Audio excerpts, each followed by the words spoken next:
"Hey, old man," he said loud enough for everyone else to hear. "What was your rank in the Navy?" There are men who fade into obscurity, not for lack of deeds, but by choice. George Lawson was one of them.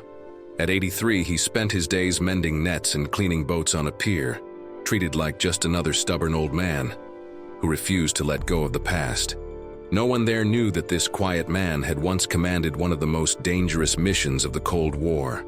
No one suspected that his faded uniform concealed decades of sacrifice, until a young lieutenant asked the wrong question, in the wrong tone, and the sea answered with a silence none of them would ever forget. Beaufort Pier woke before the sun. Seagulls cried over the anchored boats, and the smell of salt mixed with diesel hung in the cool morning air. George Lawson was already there, as always, sitting on an old wooden bench worn smooth by time, his rough hands working on a torn fishing net. His movements were slow but precise, each knot tied with the patience of someone who had learned that nothing lasting is built in haste. Few people spoke to him. The local fishermen greeted him with brief nods, and he replied in kind. There was no familiarity, only silent respect. Lawson lived in a small house 3 blocks from the harbor, a simple place with a tin roof and a porch where he spent his afternoons watching the horizon. His routine never changed.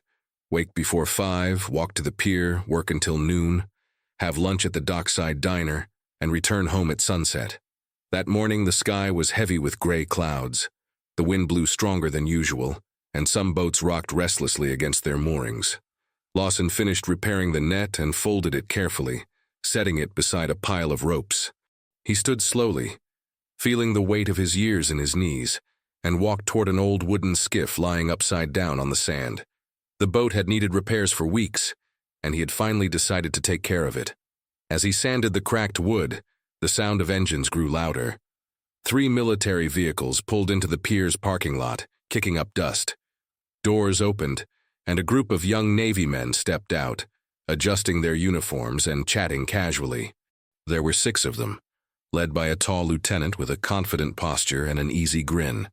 They carried clipboards and cameras, part of a routine inspection of the port facilities in the area. Lieutenant Chris Nolan walked in front, pointing toward different parts of the pier as he gave instructions to his subordinates. He had been promoted recently and enjoyed showing authority. His voice was loud, full of certainty. As he passed near the skiff where Lawson was working, Nolan stopped and looked at the old man with a mix of curiosity and disdain. "Hey, old man," he said, loud enough for the others to hear. "What was your rank in the Navy? Lifeboat captain?" The others laughed. One of the younger men made a joke that drew even more laughter. Lawson didn't look up. He kept sanding, steady and unbothered. His silence seemed to irritate the lieutenant. Before heading to the main inspection area, Lieutenant Nolan stopped again near the skiff. His tone was almost patronizing, as if he were doing the man a favor. "Hey, old man, why don't you come aboard the ship with us? Maybe it'll bring back some old memories." The others exchanged looks, some suppressing grins. Lawson paused his work for a moment, looked out at the sea, and then gave a small nod. Without a word, he set the sandpaper down, wiped his hands on the rag he kept in his pocket, and began walking toward the group. "Come on, sailor. What was your rank?" Nolan pressed, stepping closer. "I need to know whether to call you sir or grandpa." The lieutenant let out a laugh and turned toward his men. Lawson walked silently behind the group of sailors, his steps steady despite his age. The pier was busy at that hour. Workers unloading nets, fishermen preparing their boats for the day. A few turned their heads toward the old man, surprised to see him there. The ship docked nearby was an Arleigh Burke-class destroyer, massive and modern, its dark gray hull cutting across the horizon. The vessel was in for routine maintenance, and the inspection was part of standard protocol. Nolan climbed the gangway with long, confident strides, speaking loudly about technical specifications and operational procedures. The others followed, taking notes as they went, while Lawson came last, hands in his pockets, eyes quietly scanning every detail of the ship. When he stepped onto the deck, the old man paused for a moment.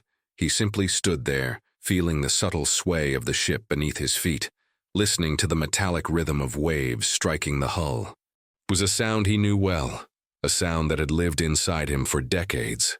"Everything all right there, Grandpa?" Nolan asked, turning with a wide grin. "Don't pass out on me now. There's a chair over there if you need to sit." The others laughed again, though not as freely this time. There was something about the way the old man looked at the ship, a kind of familiarity that didn't fit the joke. Lawson didn't reply. He walked over to the edge of the deck and rested his hand on the cold metal railing, gazing down at the water below. Nolan rolled his eyes and continued with the inspection, leading the group toward the control room. Lawson followed a few paces behind, still silent. Inside, the ship's corridors were narrow and lit by harsh fluorescent lights. As he walked, Lawson ran his hand along the walls, as if recognizing every angle, every surface. In the control room, the sailors spread out, checking panels, testing systems, taking photos. Nolan stood at the center, explaining something about navigation radar to one of his subordinates. Lawson remained near the doorway, his eyes fixed on the instruments. He noticed an old communication panel, still functional, mounted beside the newer equipment. "That model still works?" Lawson asked, his voice low but steady. Nolan turned, surprised to hear the old man speak. "What?" "Oh, that. Yeah, it's old, but it still works. We keep it as a backup." "Why?" Lawson didn't answer right away. He stepped closer, brushing his fingers across the worn buttons and smiling faintly, as if greeting an old friend. "TX-47 model. I used one just like it in '72. Nolan raised an eyebrow. "You served in '72? On what kind of vessel?" "Submarine," Lawson said without taking his eyes off the panel. There was a pause. A petty officer second class exchanged a doubtful glance with a fellow sailor. Nolan, however, kept his mocking tone. "A submarine, huh? And what did you do there, scrub the floors?" Lawson finally turned to face him. His faded blue eyes locked onto the lieutenant's with a calm that seemed to press on the air around them. "I commanded it." The silence that followed was unlike the others. It wasn't awkward, it was heavy. Nolan opened his mouth to respond, but before he could, the sound of hurried footsteps echoed in the corridor. A young sailor rushed into the room, slightly out of breath, and snapped to attention. "Lieutenant Nolan, sir. Admiral Pierce just arrived at the pier. He's coming aboard now." Nolan frowned, confused. Admiral Pierce's visit hadn't been scheduled. He straightened his uniform quickly and ordered everyone to stand at attention. The sailors and petty officers lined up formally, while Lawson remained in the back of the room, quietly observing. The sound of firm footsteps echoed down the hallway, accompanied by low, respectful voices.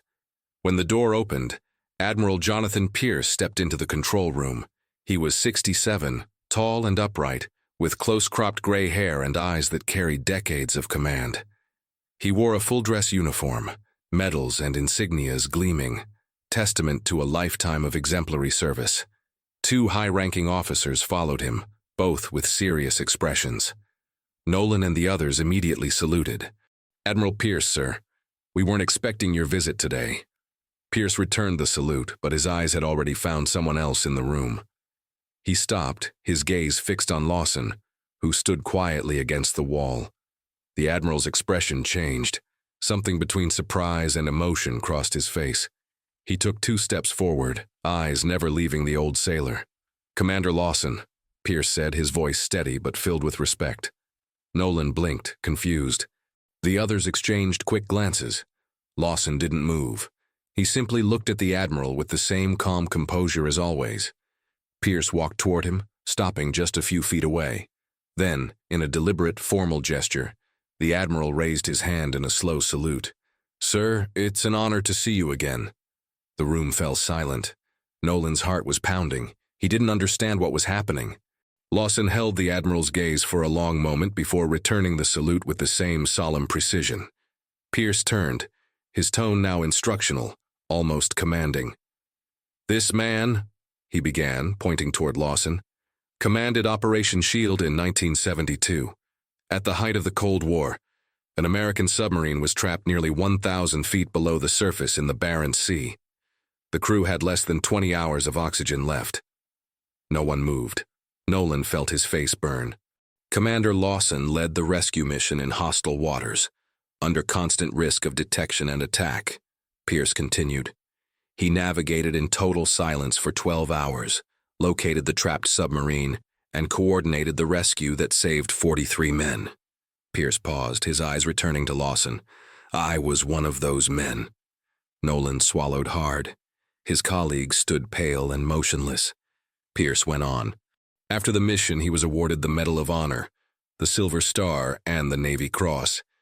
He turned them all down, said he was just doing his duty. Nolan stepped forward, his voice unsteady. Sir, I didn't know. I'm sorry. Lawson turned to him. There was no anger in his eyes, only fatigue. He placed a hand on the young lieutenant's shoulder and said quietly, Son, it's not the uniform that makes the man. It's the respect. Pierce watched in silence, then looked at his officers. I want every one of you to remember this moment. Leadership isn't about rank, it's about character. Lawson gave a faint nod and started toward the exit. Before leaving, he stopped at the doorway and looked back one last time, his eyes sweeping across the room. Then, without a word, he disappeared down the corridor. Lawson walked down the gangway with the same steady steps he'd had going up. The sun had broken through the clouds, bathing the pier in golden morning light. He made his way back to the old wooden skiff, picked up the sandpaper he'd left in the sand, and went back to work as if nothing had happened. The scrape of sandpaper against wood was the only sound around him. Inside the ship, Nolan stood still for several minutes. His men said nothing. There were no words that could undo what had been done, or wash away the shame pressing down on him. Admiral Pierce placed a hand on the young lieutenant's shoulder and said quietly, Learn from it. In the days that followed, Nolan couldn't shake the image of Lawson's face, that calm look without judgment or anger. It was worse than any reprimand. He returned to the pier several times but never found the courage to approach.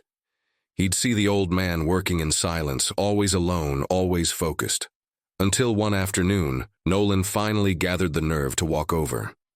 Lawson was sitting on the same worn bench, mending another net. Nolan stopped a few feet away, hands in his pockets, unsure how to begin. Sir, he said softly, I'd like to organize a ceremony in your honor, right here at the pier. You deserve to be recognized. Lawson didn't look up. He kept tying the knots, his fingers quick and sure despite his age. I don't need a ceremony, son. But I do, Nolan replied, his voice trembling slightly. I need people to know who you are. I need to make sure I never forget. 2 weeks later, on a clear Saturday morning, Beaufort Pier was packed with people. War veterans, Navy officers, local fishermen, and townsfolk gathered around a small platform set up near the docks. An American flag fluttered in the breeze, and the sound of the ocean made the perfect backdrop for what was about to happen. Lawson sat in the front row, uncomfortable with all the attention. He wore his usual simple uniform, though someone had carefully cleaned and pressed it. Beside him, Admiral Pierce watched the crowd with quiet pride. Nolan stepped up onto the platform, nervous, holding a sheet of notes. He looked out over the crowd, took a deep breath, and began to speak. He told the story of Operation Shield, of the men who were saved and those who didn't return. He spoke about leadership, sacrifice, and the quiet weight of true honor. Then he turned to Lawson and said, his voice firm, I present to you the man who taught me the real meaning of honor. The crowd erupted in applause. Several veterans saluted. Lawson remained seated, giving a small nod, never seeking the spotlight. When the ceremony ended, he stood and walked back toward the pier, slipping away from the crowd. Later that afternoon, after everyone had gone, a young sailor approached the bench where Lawson sat. The boy looked nervous, his hands trembling slightly. Sir, may I ask you something? Lawson looked at him and nodded. How did you lead in an impossible situation? How did you know it would work out? Lawson stayed quiet for a moment, eyes fixed on the horizon where the sun was beginning to sink. Then, without looking away from the sea, he answered softly, I didn't know. I just did what had to be done. Lead with your heart, not your ego. The sea always tests who you really are. The young man nodded, thanked him, and walked away. Lawson remained there, alone again, watching the waves crash against the pier as the sound of the ocean filled the silence. Some heroes don't wear medals or seek glory. They let their legacy speak for them.